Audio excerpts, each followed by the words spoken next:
Don't touch those flowers." The words came out of Walter before he even realized he was speaking. His voice, low and cracked with age, startled a young groundskeeper who'd bent down to clear the weeds near the grave. The boy froze, eyes wide, glancing at the frail old man in the worn gray coat, standing a few feet away. Walter's trembling hands clutched a small trowel, soil still fresh under his nails. "I planted myself," he said quietly, the tremor fading as control returned his tone. The groundskeeper nodded and backed away, leaving Walter alone again with a gravestone that bore no name, only the date, the day his son died. The cemetery around him hummed with the sound of distant traffic, but Walter only heard the faint echo of his boy's laughter, the metallic clink of the bicycle chain that snapped that night, and the sound that never left him, the brakes that didn't squeal soon enough. He sank to his knees, the old joints complaining, and brushed away a wilted petal. Every week for 20 years, he'd come here. Rain, snow, sun, it didn't matter. The flowers always came back, stronger each spring, like the memory of his son refusing to fade. 20 years, he whispered, pressing the dirt around the new bloom. And still they call it an accident. He sat back on his heels, staring at the stone as if it might one day answer. The world had moved on long ago. Neighbors stopped mentioning it. Police officers retired. Files gathered dust. But Walter couldn't. His wife had begged him to let go before she passed. "You can't keep living in that night," she'd said, her hand trembling in his. He'd nodded then, but he never stopped coming here. He just stopped speaking about it. Now silence was his only prayer. A car door slammed somewhere behind him, breaking the stillness. Walter turned, squinting as a tall man in a maintenance vest approached with a clipboard. "Mr. Grayson?" the man called out politely. "We're doing some plot adjustments down here next week. The council asked if you'd be open to moving this memorial to the newer section." Walter rose slowly, brushing the dirt from his knees. His voice, though soft, carried an edge that silenced a man. "This grave doesn't move. It stays where it fell." The worker hesitated, confused, but nodded and left without another word. Walter turned back, breathing slowly, his chest rising like the ground itself exhaling. He touched the stone again. His thumb traced the date, August 14th, 2003. He'd carved it himself. The official grave of the driver, the boy who'd supposedly killed his son, lay just 10 feet away. A blank, state-funded burial after the young man's suicide a week after the accident. Walter had chosen to care for both graves, not out of forgiveness, out of something else, something that gnawed beneath his ribs. That morning, the flowers he planted over the driver's grave had bloomed early, white asters, his son's favorite. It shouldn't have been possible this time of year. He stared at them for a long while, feeling the faint tremor in his hand that wasn't just from age. "You're too early," he murmured, as if the earth itself had a secret it was trying to tell. Later that day, as the sun sank and the air grew colder, Walter locked his gate and stepped into his workshop. The smell of oil and old wood filled the room. Every inch of it was lined with tools, some for gardening, others that hadn't seen daylight in years. A faded photo hung over his workbench. His son, Michael, grinning beside the new bicycle Walter had bought for his 16th birthday. The picture was cracked down the middle, right where Michael's eyes were. Walter sat heavily on the stool and opened a small wooden box.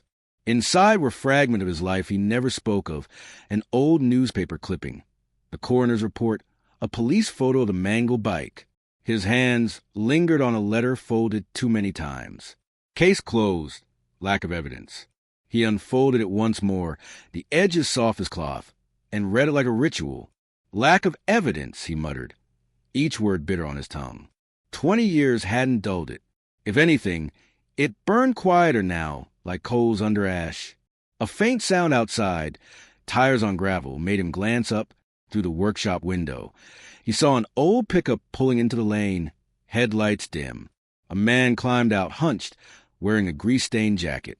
For a moment, Walter thought he was dreaming. He hadn't seen that face since the inquest. "Tom Keener?" he said aloud, the name barely more than a breath. The man limped closer, knocking on the doorframe.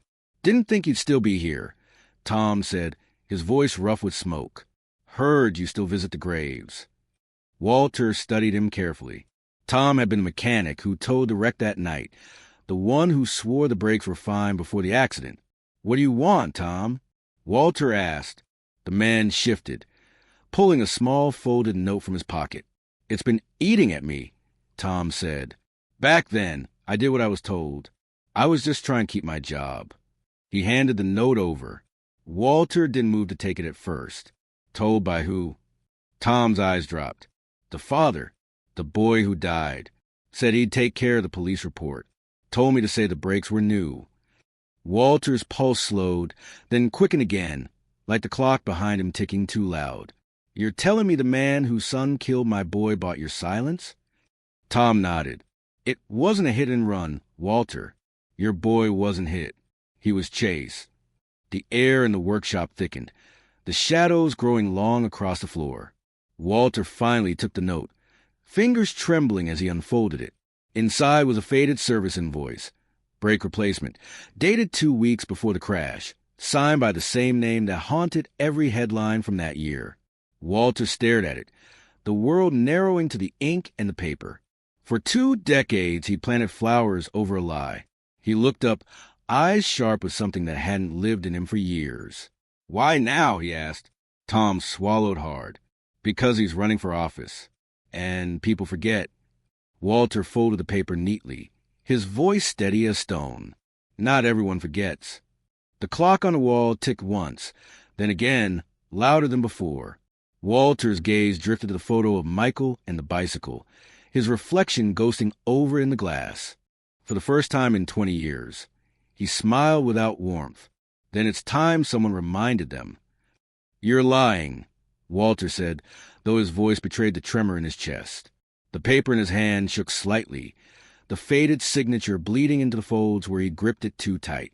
Tom Keener stood in the doorway, his breath cloudy in the night air, eyes darting to the old clock ticking behind Walter. "I wish I was," Tom said, "but I can't keep this buried anymore." Walter's jaw clenched as he stepped closer, the lamplight throwing deep lines across his weathered face. "You knew he was innocent," he whispered. "You let them bury my boy's name with that lie." Tom didn't argue. He only looked smaller, older, like a man who'd already dug his own grave. Walter's voice softened, but it cut sharper than before. "Why now after all these years?" Tom swallowed, his hand trembling as he pointed to the newspaper clipping pinned above the workbench. The headline was from that morning. "Charles Danton announces campaign for state senate." "Because that's him," Tom said. "The father who paid me off. He's not just some rich man anymore. He's about to be untouchable." Walter's eyes lifted to the photo, the smiling politician in a suit, surrounded by cameras, waving like the world hadn't once hidden his sin. The same man who had sent him a condolence card all those years ago, written in careful, meaningless sympathy. "You're sure?" Walter said. "About the brakes, the payment, everything." Tom nodded. "He sent his assistant to me the next morning. Cash in an envelope. Told me to call it a mechanical failure. Said he'd take care of the police report." Walter set the paper down gently on the table, as if afraid it might break. "And the officer?" he asked. "The one who signed off on the case?" "Retired," Tom said. "Lives down near Fairview. I don't think he ever knew the full story.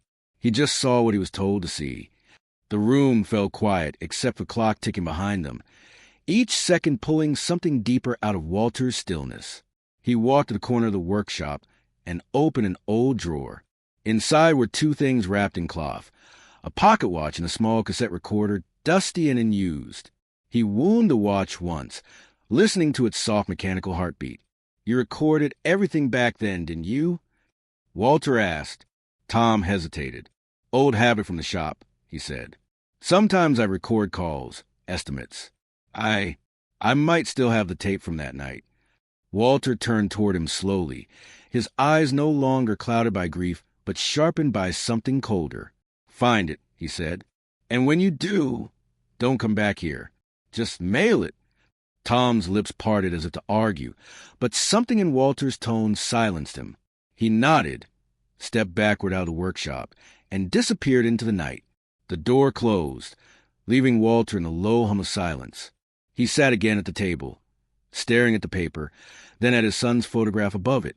The young boy's eyes seemed to watch him, waiting for something he'd promised long ago and never delivered. Walter's fingers moved unconsciously to the small scar on his wrist.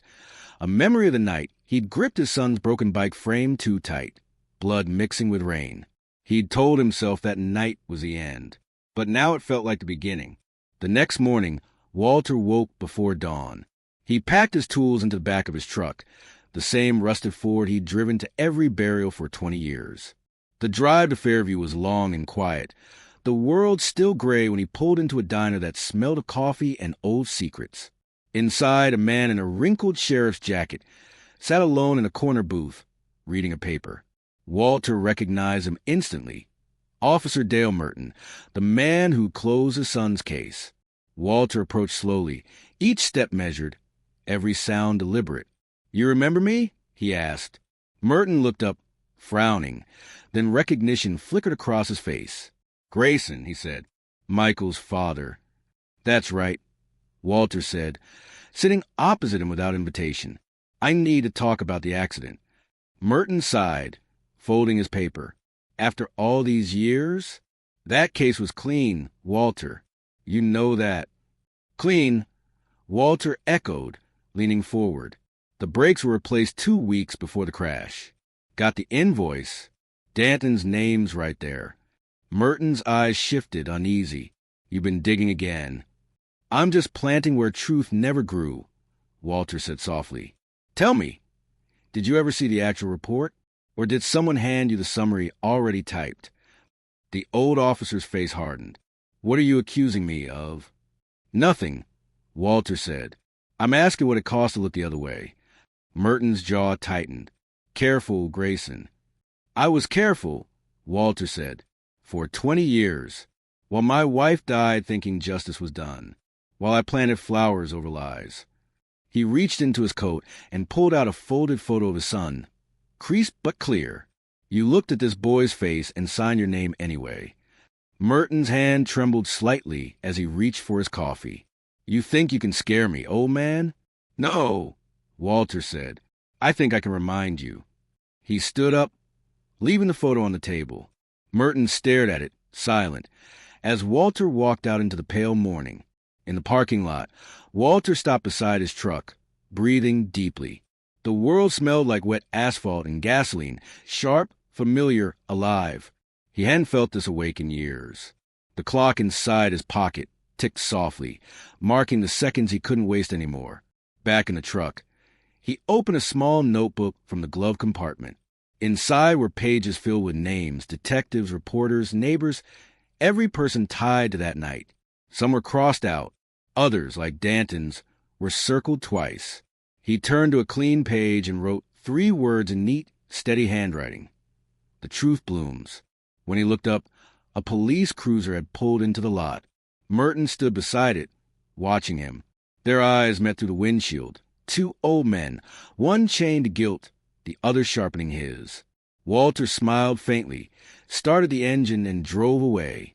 Behind him, the diner's reflection faded in the rear-view mirror, like an old photograph burning at the edges. The road ahead stretched into light. He didn't know where it would end, only that it wouldn't stop until someone finally heard what the flowers had been trying to say all along. The pocket watch ticked louder in his palm. "It's time," Walter whispered. And for the first time in 20 years, the word didn't mean waiting. You always had a way of making people talk. Tom's voice crackled faintly through the speakerphone, his words wrapped in static. Walter sat his truck outside the community hall, watching through the windshield as Charles Danton shook hands with donors under a banner that read "Integrity for a New Tomorrow." The lie was almost elegant. "I don't need them to talk," Walter said quietly.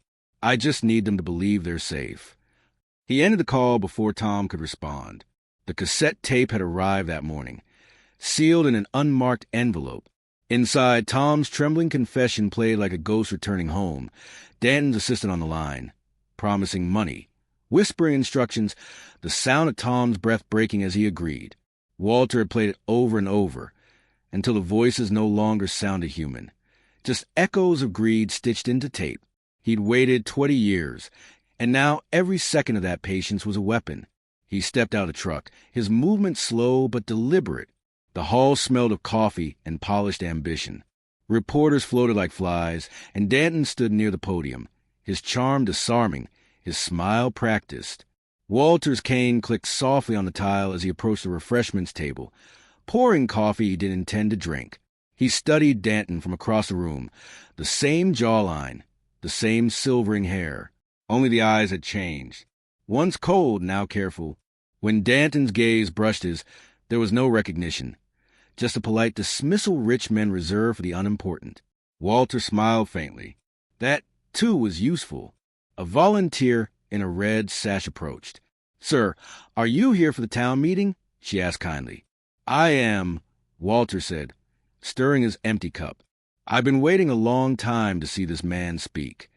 The woman smiled, handing him a small pamphlet with Danton's signature printed across the cover. "You're in for something special. He's a good man." Walter looked at the glossy paper, the words faith, family, future shimmering under the lights.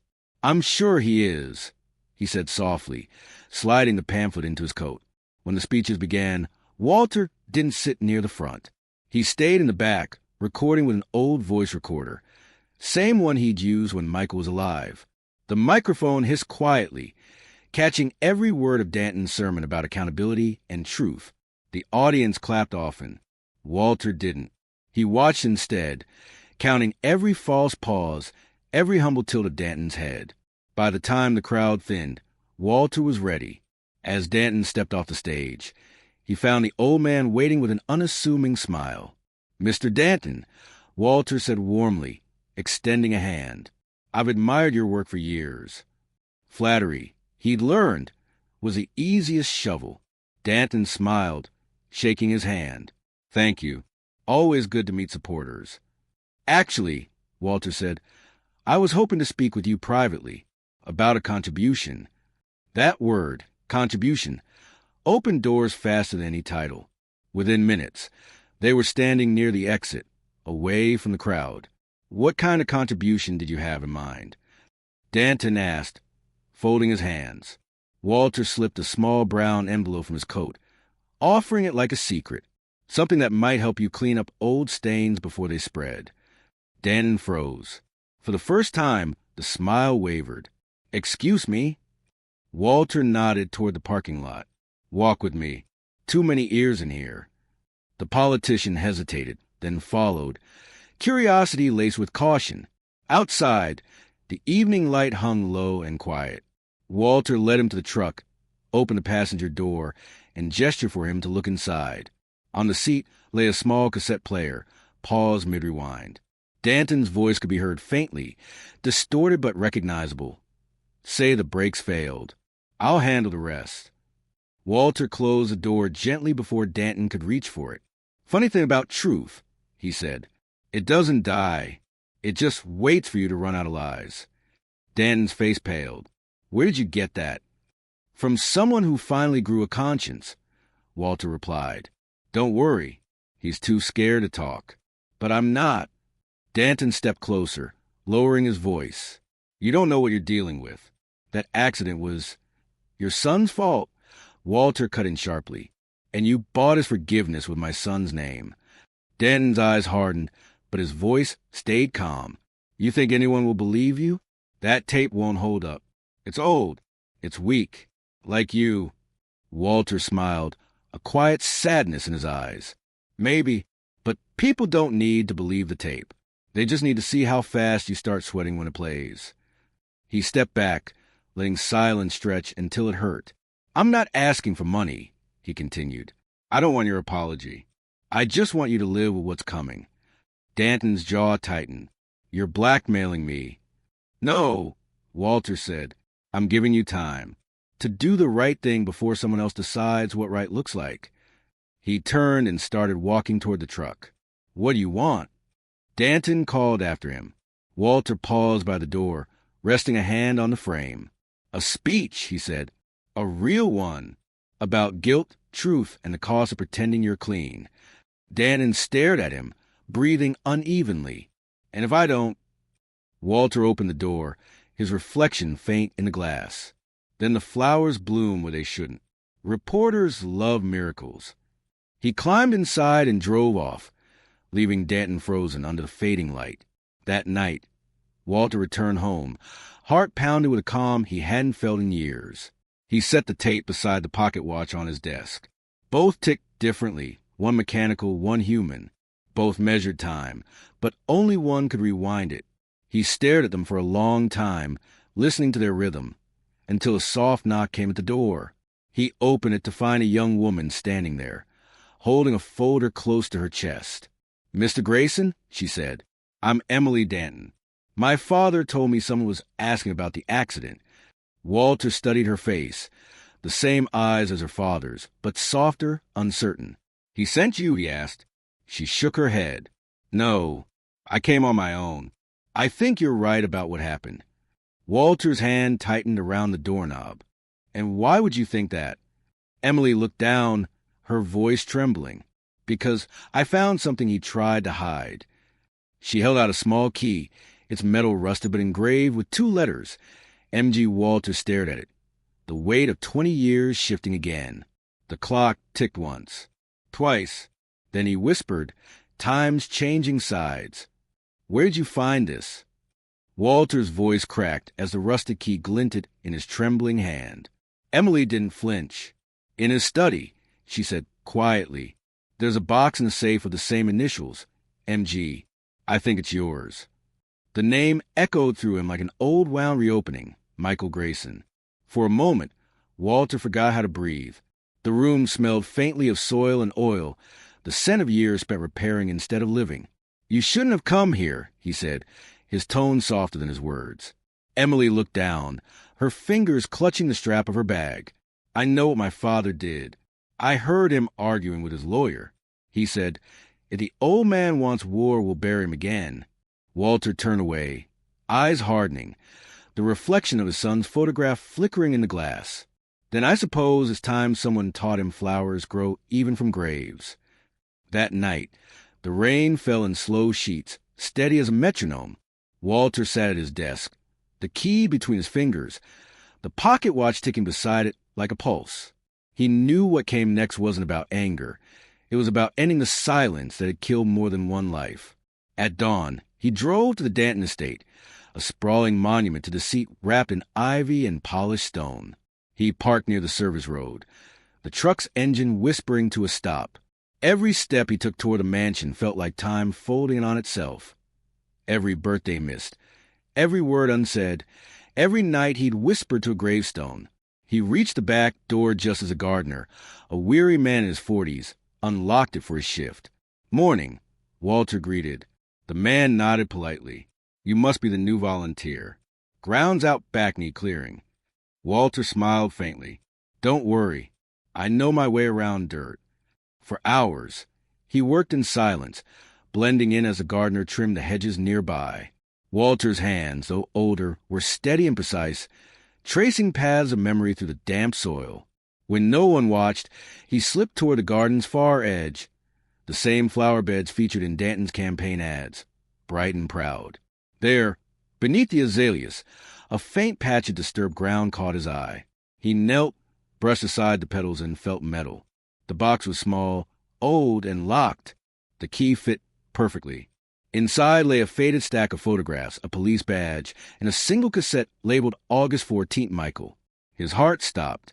He pressed play on the small recorder hidden in his pocket, letting the tape spin into life. First came wind, then the sound of tires screeching, then voices. Danton's son panicked. "He saw us, Dad. He saw me push him." Another voice, older, colder. "Then we make it look like he rode into traffic. I'll handle it." Walter's breath trembled, each word slicing through 2 decades of quiet like lightning through fog. Behind him, the crunch of footsteps. "You shouldn't have found that," a voice said. Danton stood there, immaculate in his tailored suit, but his mask had finally cracked. "I warned you, Grayson. You could have left the past buried." Walter rose slowly, the tape recorder still playing. "You buried the wrong boy," he said. Danton stepped closer, lowering his voice. You think anyone will believe an old man over me? I built this town. I feed it. You poisoned it, Walter said, and I'm done watching it grow. From the path, Emily appeared, her eyes wet, holding her phone high, recording everything. Danton's face drained of color. Emily, turn that off, he barked. No, she said. You killed a kid. You let his father rot. Reporters' voices called from the gate. Someone must have tipped them off. The moment cracked open like thunder. Walter didn't move as cameras flashed, as microphones closed in, as Danton's perfect life caved under the weight of truth. The tape kept spinning, the voices replaying undeniable. Danton tried to speak, to twist, to explain, but Emily's voice cut through the chaos. You taught me power means protection. You never said protection from who. Walter looked at her, seeing something of Michael in her trembling defiance. When police arrived, Danton didn't fight. He only stared at Walter as they cuffed him, a lifetime of arrogance collapsing into dust. You think this brings him back? He hissed as they led him away. Walter's answer was simple. No, but it lets him rest. As the crowd dispersed, Walter walked to the flower bed where he dug. The rain had stopped. The earth glistened like wet memory. He knelt, placing the small recorder gently into the soil. You can sleep now, son, he whispered. The world finally heard you. He patted the ground flat, then planted a single white aster, the same kind he'd laid on the false grave for 20 years. The wind rustled the petals as if in reply. Hours later, when the cameras were gone and quiet returned, Walter sat by his truck, watching dawn turn gold across the fields. Emily approached slowly, her voice soft. You could have destroyed him quietly. Why make it public? Walter smiled, tired but free. Because the truth only means something when everyone sees it grow. She handed him the pocket watch he'd dropped near the garden. It's still ticking, she said. He nodded, closing his hand around it. So am I. The air was warm, gentle, carrying the scent of wet grass and forgiveness. Walter looked toward the distant cemetery hill. He used to say flowers talk if you listen long enough, he murmured. Emily tilted her head. What are they saying now? Walter's gaze softened, eyes glinting with peace. That time finally remembered. He placed the watch on the truck's dashboard and drove away without looking back. Behind him, the garden shimmered in morning light, every bloom standing tall, whispering truth through the wind. And in that silence, the earth itself seemed to breathe again, no longer holding secrets, only peace.